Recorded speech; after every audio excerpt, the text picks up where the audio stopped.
ಏನೂ ಸಮಸ್ಯೆ ಇಲ್ಲ. ಅದಕ್ಕೆ ಅಂತ ಕಾಲಿಂದ ಕೆಳಗೆ ಭಯಂಕರ ಮಾತಾಡ್ಲಿಕ್ಕಿಲ್ಲ. ನಾನು ಹುಡುಕ್ತಾ ಇದ್ದೆ. ನೀ ಎಂತ ಹುಡುಕ್ತಿದ್ಯಾ? ನಾ ಇಂತ ಕುತ್ಕೊಳ್ಳು ಜಾಗುವ. ನಾ ಹುಡುಕ್ತಾ ಇದ್ದರೆ ಹೆಣ್ಣು. ಹೆಣ್ಣ ಎಂತ ಹಗಲು ಮನೆ ಕೆಲ್ಸಕ್ಕ? ಹಗಲು ಮನೆ ಕೆಲಸಕ್ಕಾದ್ರೆ ಕುಂದಾಪುರ ಮೈದಾನಕ್ಕೆ ಹೋಗಿ ಒಂದು 500 ಕೊಟ್ಟರು ಸಿಗ್ತದೆ. ಇದು ಹಗಲು ಮನೆ ಕೆಲಸಕ್ಕಲ್ಲ, ಯಾವತ್ತೂ ನಮ್ ಜೊತೆಗೆ ಇರ್ಲಿಕ್ಕೆ ಬೇಕು ಅಂತ ಹೇಳಿದ್ದು. ಯಾವತ್ತೂ ಜೊತೆಗೆ ಅಂದ್ರೆ ಹೆಂಡತಿ ಅಂತ. ಮದುವೆ ಆಗ್ಲಿಕ್ಕೆ? ಮದುವೆ ಆಗ್ಲಿಕ್ಕೆ ಹೆಂಡತಿ ಅಲ್ಲ, ಮದುವೆ ಆದ್ಮೇಲೆ ಹೆಂಡತಿ ಆಗುದು. ಹಾಗಲ್ಲ, ನಿಜವಾಗ್ಲೂ ಮದುವೆ ಯಾಕಾಗ್ಬೇಕು? ಅವಾಗ ನಾವು ಅವ್ರಿಗೆ ಹಣ ಕೊಡು ಕೆಲಸ ಇಲ್ಲ. ಅವರಿಗೆ ತಿಂಗಳ 2000 ಸಿಗ್ತದಲ್ಲ, ಅದ್ ನಮ್ಗೆ ಕೊಡ್ತಲ್ಲ ಅವರು. ಹಾಗಾಗಬೇಕು. ಮತ್ತೆ ನಿಜವಾಗ್ಲೂ ಮದುವೆ ಆಗ್ಬೇಕು ಯಾಕೆ? ಆದವ್ರು ಕೇಳಿ. ಏನು ಹೇಳಿ? ಯಾರು ಶಾಖಾರು ಮದುವೆ ಅನ್ನ ಪಾಣ, ಮಕ್ಕಳು ಮೊಮ್ಮಕ್ಕಳು ಮರಿ ಮಕ್ಕಳು ಎಲ್ಲ ಕರ್ಕ ಬರ್ಬೇಕು. ಈ ಚೊರೆ ಯಾರಿಗೆ ಬೇಕು ಮತ್ತೆ ಹೇಳಿ? ಯಾರು ನಿಜವಾಗ್ಲೂ ಮದುವೆ ಆಗ್ಬೇಕು ಯಾಕೆ?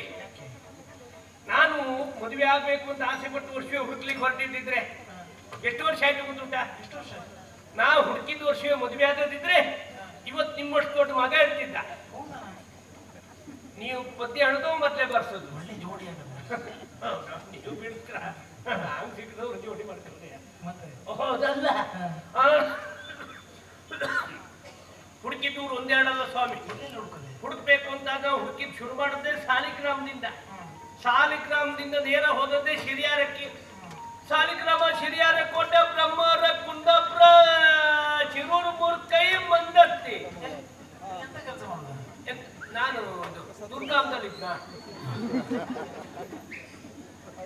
ಅದಲ್ಲ, ಇಷ್ಟೆಲ್ಲ ಊರಲ್ಲಿ ಹುಡುಕ್ತೆ ಅಂತ ಹೇಳಿ ಈ ಊರಿಗೂ ಒಂದೇ. ಇಲ್ಲಿ ಯಾರ ಹತ್ರ ಹೇಳುದು ಒಂದು ಯೋಚನೆ ಮಾಡಿದೆ. ಅಶೋಕ್ ಕುಂದರ್ ಹತ್ರ ಹೇಳಿದೆ, ಹಣ ಒಂದು ಹುಡ್ಕೊಡಿ ಅಂದೆ. ಹೇಳಿದ್ರೆ ಬೇಡ, 25 ವರ್ಷ ಆಗ್ಲಿ, ನಿಮ್ಗೂ ಎಂತಾರು ಮಾಡ್ತೇವೆ ಮಾಡಬೇಡ. ಹಾಗಾದ್ರೆ ಕೆಲವು ಆತ್ಮೀಯರು ಒಂದು ಹೆಣ್ಣನ್ನು ತೋರಿಸಿದ ಮೇಲೆ ಹೆಣ್ಣನ್ನು ನೋಡು ಕ್ರಮ ಅಂತಿಲ್ವಾ? ಅವಾಗ ಕೇಳುದೇನು? ಓ ಹೆಣ್ಣೆ, ನಿನಗೆ ಹಾಡು ಹೇಳಲಿಕ್ಕೆ ಬರ್ತದ? ಇದೆಲ್ಲ ಕೇಳುವ ಕ್ರಮ. ಇದು ಒಂದು ಕಾಲದಲ್ಲಿ. ಈಗ ಹಾಗಲ್ಲ. ಈಗ ಮದುವೆ ಆಗ್ಬೇಕು ಅಂತಾದ್ರೂ ಹುಡುಗ ಹುಡುಗಿ ಹತ್ರ ಕೇಳುವುದೇನು? ಓ ಹೆಣ್ಣೆ, ನಿನಗೆಷ್ಟು ಗಂಡು ಸ್ನೇಹಿತರಿದ್ದಾರೆ? ನಾನು ಕೇಳಿದೆ, ಒಬ್ಳು 5-6 ಜನ ಅಂದ್ರು. ಮತ್ತೊಬ್ಳು ಕೇಳುವಂತ ಕೇಳಿದೆ, ಅವಳು ಬಹಳ ಕಡಿಮೆ ಅಂದ್ಲು. ಎಷ್ಟು? ಒಂದು 15-20. ಇನ್ನೂ ಹೆಚ್ಚಾಯ್ತಲ್ಲ? ಇನ್ನೂ ಕಡಿಮೆ ಇದ್ದದ್ದು ಕೇಳುವಂತ ಮತ್ತೊಬ್ಳಕ್ಕೆ ಕೇಳಿದೆ. ಅವಳು ಒಂದೇ ಒಂದು ಮಾತಾಡ್ಲಿಲ್ಲ, ನೇರ ಒಳಗೋದ್ಲು. ನನ್ನ ಕೈಯಲ್ಲಿ ಏನೋ ತಂದ್ಕೊಟ್ಲು. ಬಿಡಿಸಿ ನೋಡ್ತೇ 3 ಅಕ್ಕಿ ಕಾಳು. ಅದ್ರ ಅರ್ಥ ಅವಳಿಗೆ 3 ಜನ ಅಂತ ಲೆಕ್ಕ. ಅಡ್ಡಿಲ್ಲ ಅಂತ ಆಯ್ತು. ಯೋಚನೆ ಮಾಡಿ ಅವಳನ್ನೇ ಮದುವೆ ಆಗುವಂತ ಹೇಳುವಾಗ ಅವಳು ಹೇಳಿದ್ಲು, ಬೇಸರ ಮಾಡ್ಕೊಳ್ಬೇಡಿ, ನಾನೇನೋ ನಿಮ್ಮ ಕೈಯಲ್ಲಿ 3 ಅಕ್ಕಿ ಕಾಳು ಕೊಟ್ಟೆ. ನಿಮ್ಮ ಪ್ರಶ್ನೆ ಉಂಟಲ್ಲ, ನನಗೆಷ್ಟು ಗಂಡು ಸ್ನೇಹಿತರು, ಅದಕ್ಕೆ ನಾನು ನಿಮಗೆ 1 ಚೀಲ ಅಕ್ಕಿಯೇ ಕೊಡ್ಬೇಕಿತ್ತು. ಅಪ್ಪಯ್ಯ ಅಕ್ಕಿ ಚೀಲ ಮಾರಿದ್ರಿಂದ 3 ಅಕ್ಕಿ ಕಾಳು ಕೊಟ್ಟೆ ಅಂದ್ರು. 1 ಲಕ್ಷ ಜನ ಇದ್ದಾರೆ ಅಂತ ಲೆಕ್ಕ.